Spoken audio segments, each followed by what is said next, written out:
Assalamualaikum guys, selamat datang kembali di Guru Gembel Channel. Penyakit demam berdarah itu adalah salah satu penyakit yang paling membuat risau masyarakat dunia. Sampai awal November tahun ini, tahun 2023, dilaporkan ada 4,5 juta kasus di seluruh dunia di 80 negara dengan tingkat kematian mencapai 4.000 orang. Dan di Indonesia angka kematiannya sudah mencapai sekitar 700-an jiwa. Nah, karena itulah maka banyak sekali para ilmuwan-ilmuwan yang mencoba meneliti dan fokus pada penyakit ini. Tahun 2008 ditemukanlah sebuah ide, sebuah metode bagaimana cara menghancurkan penyakit ini menggunakan metode yang lebih alamiah, yaitu apa? Nyamuk Aedes aegypti-nya itu disuntikan bakteri Wolbachia yang diperkirakan akan menghalangi virus yang ada di dalamnya untuk melakukan replikasi. Nah, kurang lebihnya seperti itu. Dan ini kemudian dilakukan uji coba sampai beberapa kali, termasuk diuji coba di Indonesia juga tahun 2011. Dan pada akhirnya mengambil sebuah kesimpulan bahwa bakteri Wolbachia ini yang dimasukkan ke dalam nyamuk Aedes aegypti ini baik dan tidak memiliki efek buruk buat manusia, kurang lebih seperti itu. Maka kemudian kemarin mau diuji cobakan di Indonesia, khususnya di Bali, dengan cara menyebarkan ratusan juta nyamuk ini ke seluruh wilayah. Tetapi kemudian ada penentangan.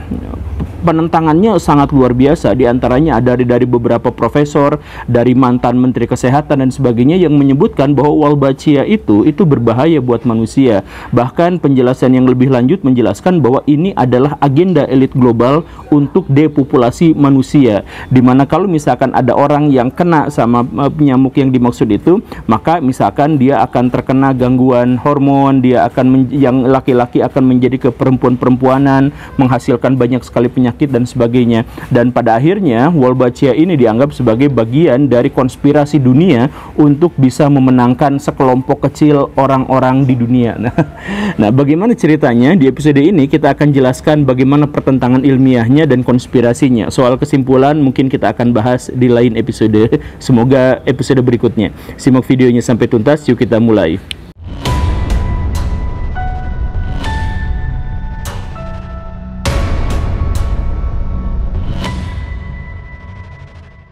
Seorang profesor bernama Pak Richard Klaproth, agak susah mengejanya, koreksi jika saya salah, itu kemarin-kemarin viral di media sosial gara-gara ceramahnya di sebuah platform. Dia menentang keras apa yang akan dilakukan Kementerian Kesehatan dalam upaya menyebarkan nyamuk yang sudah terinfeksi Wolbachia. Apa yang dia katakan bahwa ini sama sekali tidak aman, dan dia marah-marah ketika mengutip pernyataan pemerintah yang seakan-akan menjadikan rakyat Indonesia sebagai alat percobaan.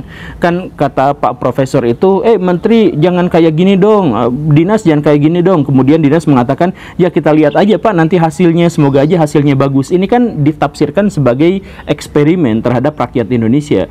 Beliau, Pak Profesor itu kemudian mengatakan bahwa Indonesia dalam kondisi yang sangat genting sekarang. Karena apa? Karena selain rakyatnya dijadikan eksperimen untuk sebuah bakteri Wolbachia yang kita tidak tahu sepenuhnya tentang apa dampak negatifnya, ini juga sebenarnya bisa saja meracuni masyarakat, karena banyak sekali penyakit-penyakit yang mungkin akan ditimbulkan oleh bakteri itu. Ada beberapa beliau menyebutkan, diantaranya adalah hidrocephalus, kemudian masalah-masalah kesehatan yang lain yang bisa saja terjadi ketika misalkan penyakit ini atau bakteri ini itu terinfeksi kepada manusia. Dan beliau juga menekankan bahwa ini adalah program dari depopulasi yang dicanangkan oleh Bill Gates. Jadi memang di belakangnya ada Bill Gates, dan Bill Gates itu adalah salah satu orang yang sangat ingin mengurangi populasi manusia secara signifikan di seluruh dunia, depopulasi. Makanya kemudian dengan cara apa? Dengan cara menyuntikkan penyakit-penyakit kepada manusia. Begitulah kurang lebih cerita yang beliau sampaikan kepada masyarakat. Nah, ini cerita ini luar biasanya bukan hanya diterima oleh kalangan awam yang ahli konspirasi, tetapi beberapa profesor, bahkan diantaranya adalah mantan menteri kesehatan, itu mengatakan bahwa ya memang seperti itulah. Makanya masyarakat Indonesia jangan sampai mau dibohongin sama elit global, karena elit global sekarang menyasar orang-orang Indonesia untuk dihancurkan populasinya, dikurangi habis-habisan. Begitulah kurang lebihnya. Beberapa pernyataan dari Pak Profesor itu tentu saja akademik, tentu saja ilmiah. Beliau sendiri adalah seorang profesor dan ada di bidang itu. Tetapi beberapa pernyataan yang lain itu adalah bernada konspirasi, sehingga memang melebarkan sayap-sayap konspirasi, berita-berita lebih bombastis. Misalkan pemerintahan elit global sekarang sudah menciptakan nyamuk yang adalah nyamuk robot, yang nyamuk itu akan menyuntikkan kepada manusia virus tertentu atau bakteri tertentu atau patogen tertentu agar manusia itu mengalami kecacatan atau meninggal dunia dan sebagainya. Kemudian ada cerita-cerita tambahan bahwa misalkan Wolbachia itu sudah dipastikan pasti akan menghilangkan kejantanan dari laki-laki.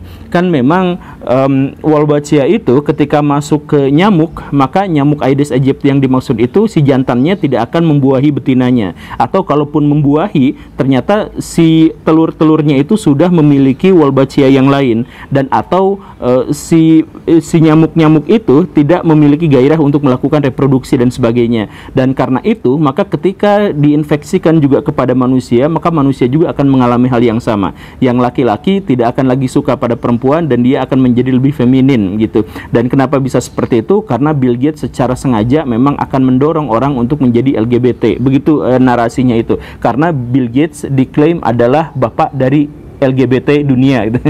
Ya banyaklah cerita-cerita yang semacam itu. Tapi mari kita lihat sanggahan dulu dari pemerintah. Pemerintah itu mengatakan bahwa sebenarnya nyamuk Aedes aegypti itu sama sekali tidak berbahaya. Dia cuma sekedar nyamuk biasa yang minta sumbangan darah sedikit saja untuk janin-janin dalam perutnya. Begitu. Yang menjadi masalah itu adalah virus dengue-nya yang ada di dalam saluran yang tukang mengenyotnya itu di situ. Nah, karena misalkan yang bermasalahnya itu adalah si virusnya itu, maka yang harus diperangi dalam hal ini itu bukan nyamuknya, tapi virusnya. Jadi bukan kita beli raket nyamuk, bukan beli one punch pape, tetapi bagaimana caranya agar kita menanggulangi agar virus itu bisa masuk ke tubuh manusia. Begitulah pikiran paling dasarnya. Dan kemudian para ilmuwan itu menemukan bahwa di tahun 2008 itu lebih dari 50% serangga di seluruh dunia itu memiliki bakteri Wolbachia di dalam perutnya. Apa dampaknya? Bakteri itu adalah bakteri yang biasa-biasa aja, tetapi di nyamuk Aedes aegypti itu tidak ada seperti itu. Maka di tahun 2008 itu para ilmuwan berpikir bagaimana seandainya bakteri ini dimasukkan ke dalam nyamuk Aedes aegypti dengan hipotesis bahwa nyamuk itu kalau misalkan sudah kemasukan bakteri, maka virus dengue di dalamnya itu tidak bisa bereplikasi atau terhambat sekali untuk bereplikasi karena dia harus bersaing untuk mendapatkan inang yang sama melawan bakteri Wolbachia. Kurang lebihnya seperti itu. Jadi mereka akan bersaing sehingga kemampuan untuk mereplikasinya menjadi semakin kecil. Jadi nyamuknya tetap ada, mungkin saja nyamuknya akan menggigit manusia sama seperti sebelumnya, tetapi dia tidak menularkan penyakit dengue. Begitu kurang lebihnya asumsinya. Dan ternyata setelah diteliti tahun 2008 itu disuntikanlah memang benar-benar nyamuk itu dengan bakteri Wolbachia, ternyata memang benar. Dilakukan serangkaian penelitian dan dilakukan serangkaian uji coba di banyak negara dan hasilnya sekitar 50% sampai 80% virus dengue bisa ditanggulangi atau dikurangi. Jadi ternyata memang benar bakteri Wolbachia itu akan mengurangi kesempatan mereplikasi virus dengue di dalam Aedes aegypti. Begitulah kurang lebihnya. Maka tahun 2011 itu di Indonesia juga pernah dilakukan uji coba. Bahkan di Yogyakarta kalau nggak salah itu memang ada uji langsung empirisnya kepada orang-orang di Indonesia. Begitu. Makanya harus ditekankan dalam hal ini adalah bahwa salah satu penemu dari metode ini itu adalah seorang profesor di Indonesia. Jadi ini adalah sesuatu yang patut dibanggakan gitu, karena orang di Indonesia masuk sebagai salah satu orang paling berpengaruh di tahun ini gara-gara dia menjadi bagian dari sebuah tim yang menemukan metode Wolbachia ini. Nah, setelah serangkaian penelitian dan kemudian uji coba, maka disimpulkanlah bahwa ini tidak berbahaya buat manusia, dan karena itulah maka sekarang pemerintah berusaha dalam skala yang lebih besar untuk bisa menyebarkan nyamuk yang mengandung Wolbachia ini. Begitulah kurang lebihnya ceritanya. Dan kalau misalkan kita melihat dan merunut-runut, kan sebenarnya nyamuknya itu alamiah, Aedes aegypti itu alamiah ada di antara kita. Sedangkan Wolbachia-nya juga itu alamiah dan ada di antara antara kita, setengah dari serangga di seluruh dunia mengandung Wolbachia itu gitu. Kan nggak jadi masalah. Yang menjadi temuan baru itu dan menjadi metode baru itu adalah bahwa Wolbachia yang sebelumnya tidak ada dalam Aedes aegypti itu dimasukkan ke dalam Aedes aegypti. Itu saja. Jadi ini sama sekali bukan rekayasa genetik, ini bukan nyamuk buatan Bill Gates, ini bukan nyamuk robot yang akan mengintervensi otak manusia agar misalkan membunuh orang lain atau depopulasi atau misalkan menjadi feminin dan sebagainya. Tidak ada cerita yang seperti itu gitu. Jadi ini dalam hal ini pemerintah membantahnya. Nah, begitulah kurang lebihnya, dan sampai sebatas itu ya kita hormati kedua belah pihak karena dua-duanya itu adalah akademisi yang memiliki latar ilmiah masing-masing. Begitulah. Nah, tetapi yang agak merisaukannya itu adalah teori konspirasi yang masuk ke dalam wacana dan perdebatan ini, bahwa ada elit global yang berusaha untuk menghancurkan umat manusia atau populasi manusia dengan menyebar patogen-patogen yang diklaim awalnya itu sebagai obat, padahal ternyata itu akan menghancurkan umat manusia, peradaban, atau akan menghancurkan kejantanan, depopulasi dan sebagainya. Satu hal yang harus kita garis bawahi di sini itu adalah kesalahpahaman kita tentang elit global itu apa gitu.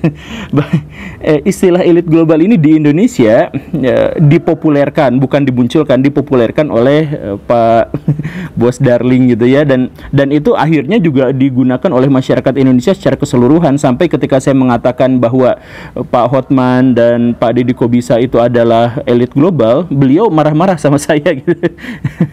Ya padahal kan konsepnya sebenarnya berbeda. Jadi kalau misalkan mau bahas elit global, sebenarnya pernyataan yang lebih ideal atau lebih pas itu adalah oligark.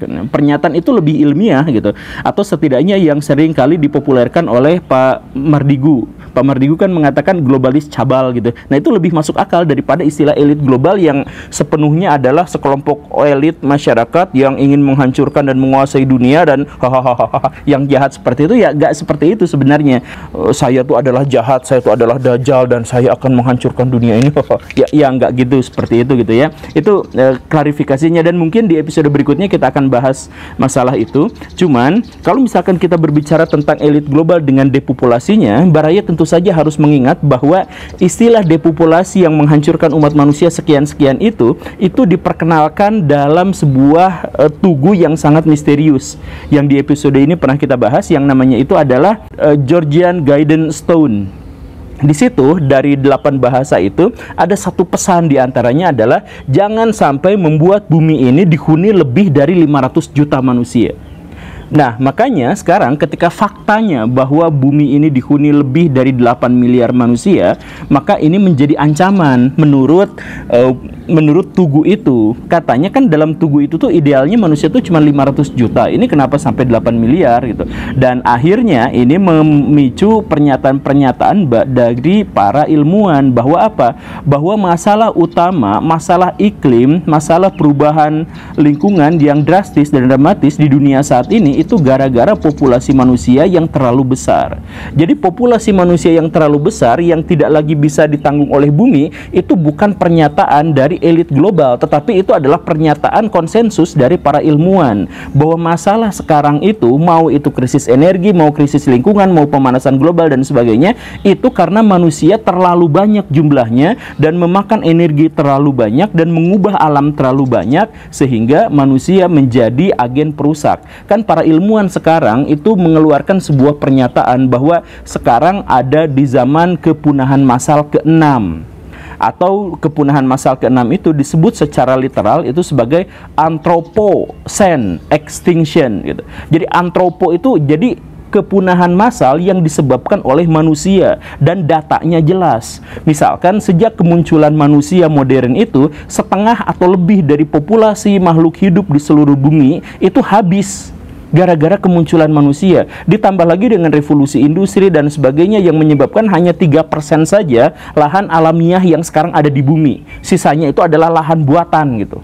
Nah kan karena itulah maka para ilmuwan memunculkan kekhawatiran-kekhawatiran kalau misalkan populasi manusia terlalu besar seperti ini atau menjadi bertambah besar, maka mungkin saja itu akan mengancam manusia. Beberapa ilmuwan, diantaranya Stephen Hawking dan 1000 orang yang lainnya, itu sampai mengatakan 100 tahun dari sekarang umat manusia tidak akan bisa bertahan hidup lagi karena bumi yang sudah terlalu rusak.